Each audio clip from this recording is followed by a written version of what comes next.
Imagine, for a second, routing about three-quarters of the entire global economy's lifeblood through a waterway that is so incredibly narrow. You can actually see across it from one shore to the other. Yeah, it's a pretty terrifying visual when you really think about it. Right. I mean, one accident, like one stranded cargo ship or, one malicious actor, and the modern world basically just grinds to a halt. And that is not some hypothetical disaster movie scenario. No, definitely not. That is exactly how our energy grid works right now. We've basically spent decades prioritizing this ruthless efficiency over basic resilience.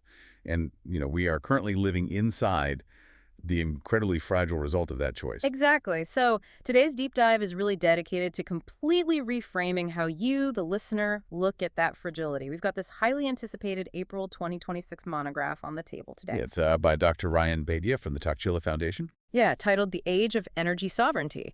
And our mission for this deep dive is to basically get you to stop thinking about energy as just like an environmental debate or, a frustrating monthly utility bill. Right. It's so much bigger than that. We are diving into this profound exploration of national security, massive economic shifts, and ultimately, human freedom. Because it requires a total paradigm shift. Yeah. I mean, humanity is sitting at what the monograph terms another great turning. Another great turning. I like that. Yeah, and to understand why this turning is necessary, I mean, just think back to the COVID-19 pandemic. Oh, man. That was sort of the ultimate brutal lesson in what happens when a global system is optimized entirely for cost, right, rather than durability. Right. We had built these sprawling, hyper-optimized global supply chains, but the very second that system was stressed by, a biological shock. It fractured, completely fractured. Yeah, you couldn't get basic medical supplies or like a microchip to build a car simply because a single factory on the exact opposite side of the planet had to close its doors for a week.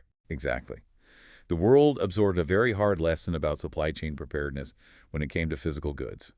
But we have fundamentally failed to apply that exact same seriousness to energy. Which is wild. It is. The legacy system we rely on to power those factories, to heat our homes, run our data centers, is just inherently structurally fragile. So let's talk about the physical reality of that fragility, because the data you brought in from the U.S. Energy Information Administration is honestly, it's terrifying. Yeah, the early 2025 numbers. Right. We are talking about the geographic bottlenecks of fossil fuels. Yeah, this data really highlights the physical vulnerability of the current order. The EIA reported that roughly 76%. 76%. Yeah, 76% of global petroleum and other liquid fuel supplies move through these incredibly narrow maritime choke points. Wow. So over three-quarters of the energy required to keep the whole global industrial economy functioning is being squeezed through extremely confined waterways, primarily the Strait of Hormuz and the Strait of Malacca. Okay, let's unpack this. It is basically like an hourglass. You have oceans of oil on one side and this massive, desperate global demand on the other. Exactly. But every single drop has to squeeze through this tiny, fragile neck. And I mean, it's like having a single Wi-Fi router for an entire city and keeping it in a glass box in the middle of a busy intersection. That's a great way to put it. Right. Any disruption, any accident in that intersection, and everyone just goes offline. That is a highly accurate way to visualize it. And what's fascinating here is that the monograph actually goes a step further. It identifies the moral failure of that specific geographic concentration. And a moral failure. Yeah, because when you have a resource that is absolutely essential for modern survival, and nature has physically clustered it in just a handful of locations, it naturally attracts coercion. Oh, sure, because whoever controls the bottleneck controls the world, basically. Precisely. It acts as a magnet for corruption, patronage networks, violent conflict. The text argues this is not just an economic risk. It creates a structural transfer of insecurity across borders. It's a structural transfer of insecurity. Okay, how does that actual mechanism work? Like, how does a bottleneck in one strait hurt someone thousands of miles away who has nothing to do with it? Well, it manifests as secondary suffering. So let's trace the mechanism. A military conflict or a political disruption occurs near, say, one of those choke points. Okay. Instantly, the global commodity market panics and the price of natural gas spikes.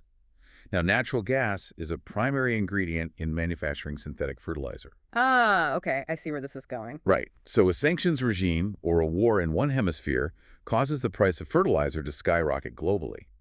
Farmers in a completely different hemisphere can no longer afford to fertilize their crops. So yields drop, food prices surge. Exactly. So the global poor bear the ultimate brunt of this volatility.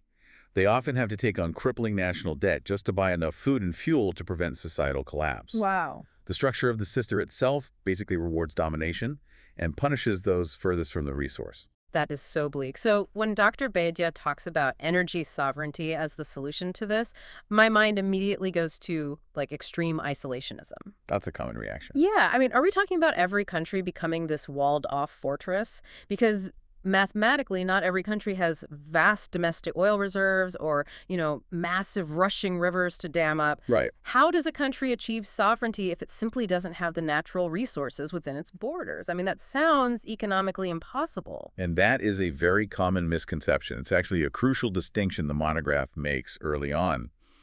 Dr. Baidya explicitly separates the concept of autarky.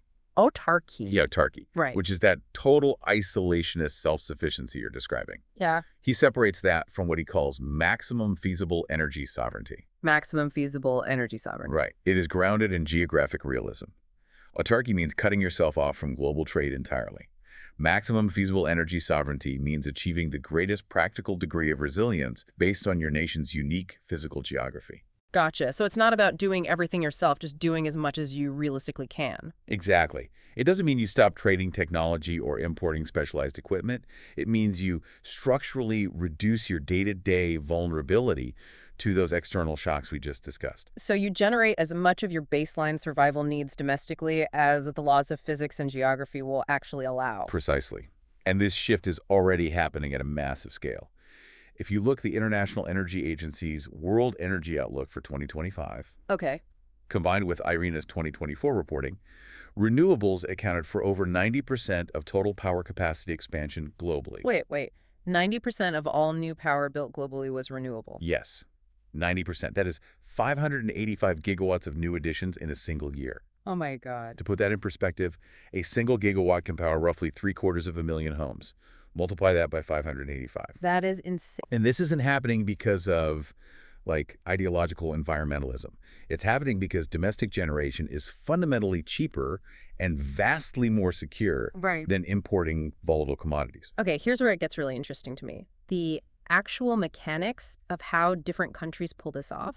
Because, as you said, nature distributed energy far more equitably than it distributed petroleum. Much more equitably. Right, like oil is hidden in these very specific, highly concentrated subterranean pockets.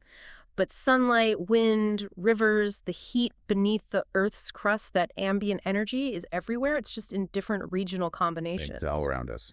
And the monograph has this amazing appendix outlining these specific pathways. It's basically like tailoring bespoke suits of energy solutions for different nations. Can you walk us through some of those? Yeah, absolutely. We're definitely moving away from a one-size-fits-all commodity market to a tailored, geographically specific infrastructure model. So the monograph outlines several distinct architectural pathways. For instance, you have solar-dominant pathways for sun-rich nations. Think of India, Morocco, or Australia. Sure. Lots of sun, lots of space. Right. They have the massive landmass and the high solar irradiation necessary to rely heavily on utility-scale solar farms, paired with massive grid-scale battery storage. So they're literally bathed in their primary energy source. But what about a country where it's, cloudy half the year? That requires a wind-rich coastal pathway. Countries like the United Kingdom, Chile, or Japan. Oh, because of the ocean. Exactly. Yeah. They can leverage the massive, consistent kinetic energy of ocean winds. They build offshore and onshore wind turbines, combining them with high-voltage coastal transmission corridors to move that power inland. Okay, so solar and wind makes sense. I get that. Yeah. But earlier you mentioned the heat beneath the Earth's crust. How does a country actually build a grid around that? That is the geothermal-led pathway. And it is highly specific to nations sitting on tectonic activity, places like Iceland, Kenya, or Indonesia. Okay, so how does the mechanism actually work? It's fascinating. They literally drill deep into the earth to tap into naturally occurring subterranean heat. They use that heat to flash water into steam, which then spins a turbine to generate electricity. Right, really? So unlike solar, which obviously drops off at night, or wind, which drops when the air is still, what happens with geothermal? It never stops. Right. The heat of the earth is constant. So geothermal provides incredibly reliable 247 baseload power. Wow. And just as a refresher, baseload is... Baseload is simply the minimum level of continuous electricity demand required to keep a society running.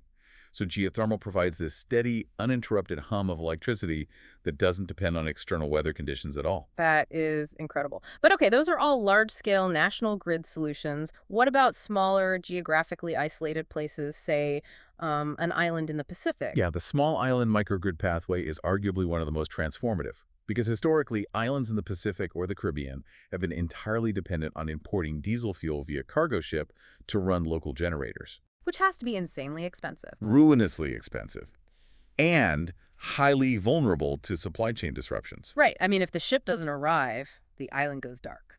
Precisely. So now they are abandoning those imports for decentralized solar and storage networks.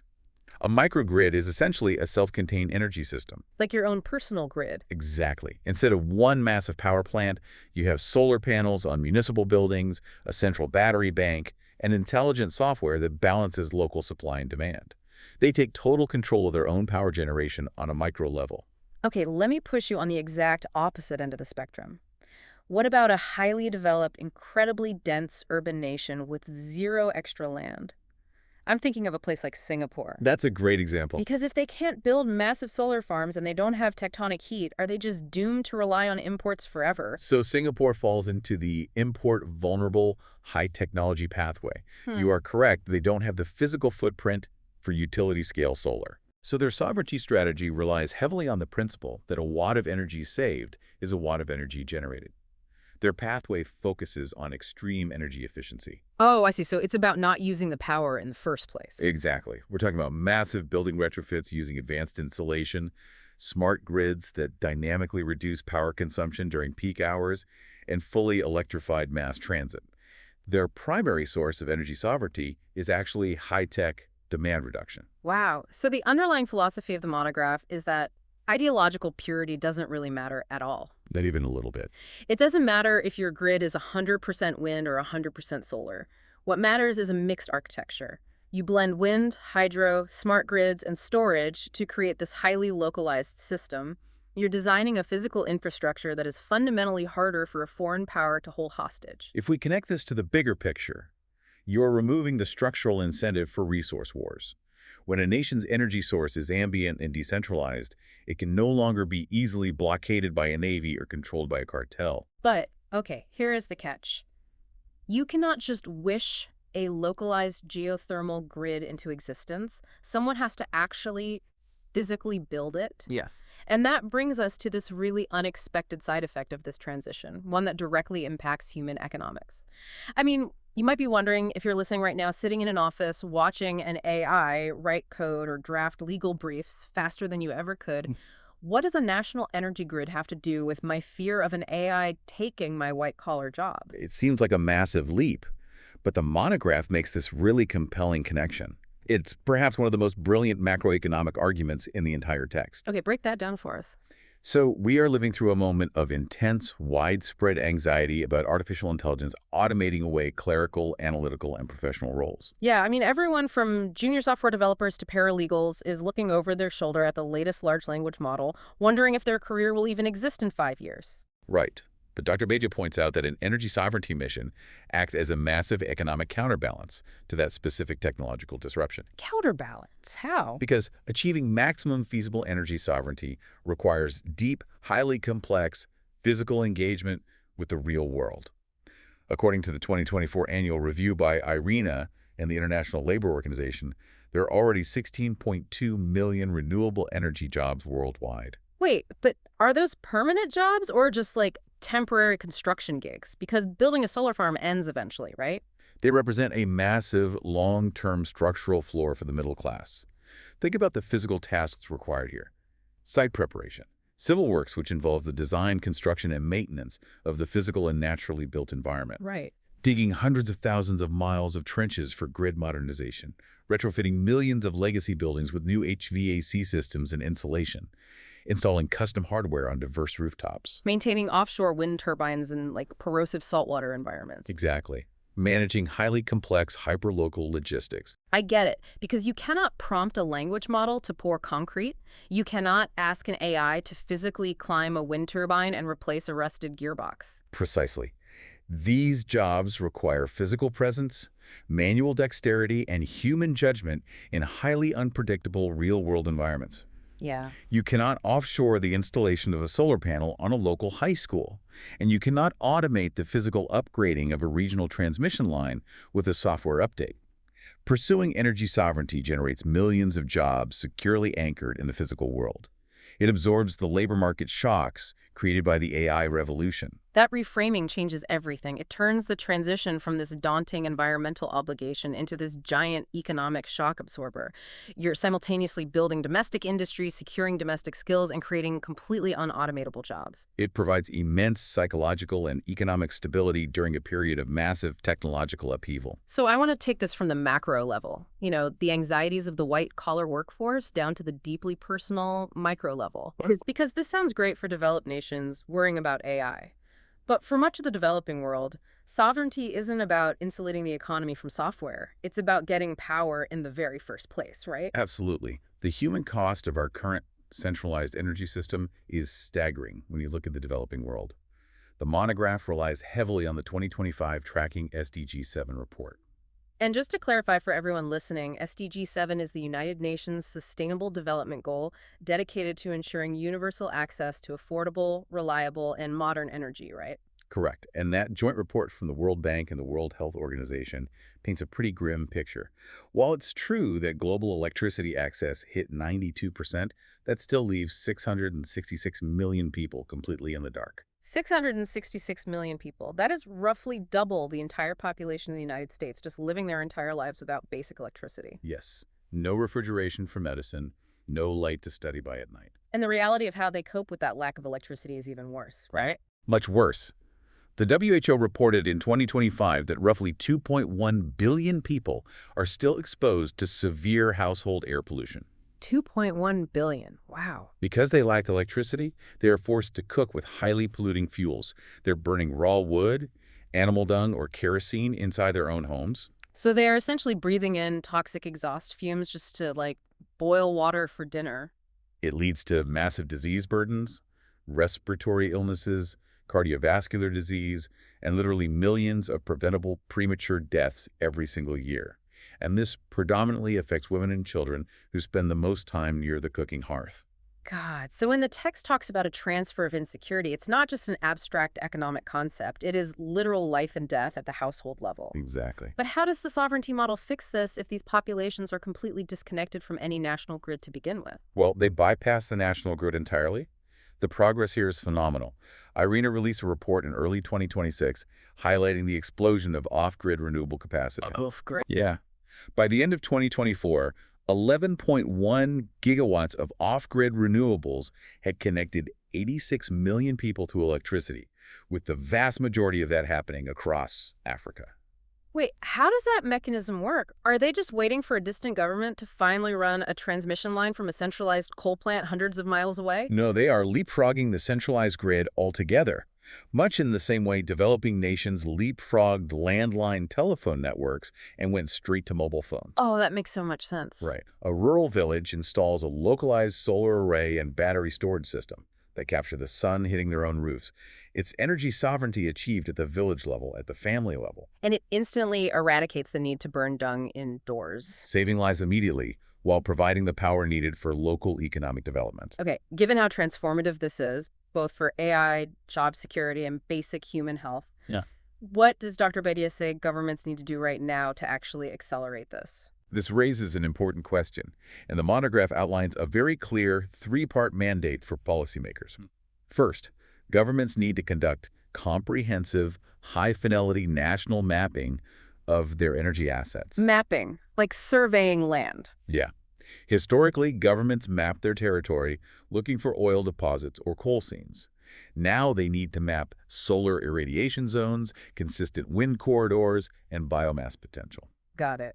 So they need an inventory of their ambient resources. What's the second mandate? Second, they must prioritize what he calls low-conflict sites. Low conflict sites. Does that mean like places where you don't have to fight local communities over land use? Exactly. You do not want to tear down a virgin forest or disrupt fertile agricultural land to build a massive solar farm. Oh. Governments need to target degraded land, former industrial sites, reclaimed mining areas, and massive urban parking structures. Oh, like solar canopies over parking lots? Right. You can cover thousands of miles of existing irrigation canals with solar panels, which actually reduces water evaporation while generating power. Yeah. You put the energy generation where the concrete and human footprint already exists. That's brilliant. And the third mandate? Crucially, governments must radically scale up funding for transmission and storage infrastructure before they announce new generation projects. Wait, before? Yes, the physical grid needs to be upgraded to handle bidirectional power flow before the new solar and wind farms are even turned on. If you build the generation but lack the transmission lines to move it, the energy is completely wasted. It is an incredibly comprehensive vision. We've spent this deep dive moving from a global system that is terrifyingly brittle, dependent on a few narrow, highly militarized maritime choke points, to a vision of a world that is tailored, geographically diverse, and structurally resilient. It's a huge shift. We are talking about replacing a geographic bottleneck that incentivizes corruption and resource wars with a localized system that creates millions of unautomatable jobs and saves millions of lives by eradicating indoor air pollution. As Dr. Baidya calls it, it is the next great freedom. It represents a profound structural shift. The monograph doesn't promise a utopia, obviously. Geopolitical friction, war, and human failing will still exist. Sure. But achieving maximum feasible energy sovereignty fundamentally weakens the material conditions that reward those behaviors.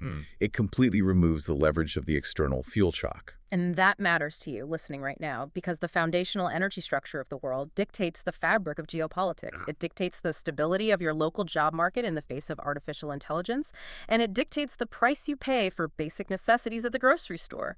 When the foundation is secure, everything built on top of it is stronger. Which leaves me with one final thought, something to really chew on after you finish listening to this deep dive.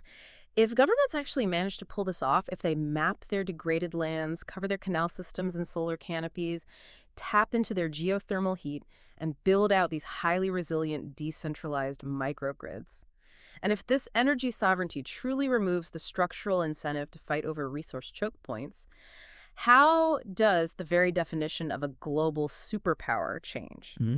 Will the nations of tomorrow no longer compete over who controls the deepest oil wells and the narrowest maritime straits, but rather over who has engineered the absolute smartest, most efficient, and most sovereign domestic infrastructure? It completely flips the script on what constitutes global dominance. Thank you so much for joining us on this deep dive. Keep questioning the structures around you, and we will catch you next time.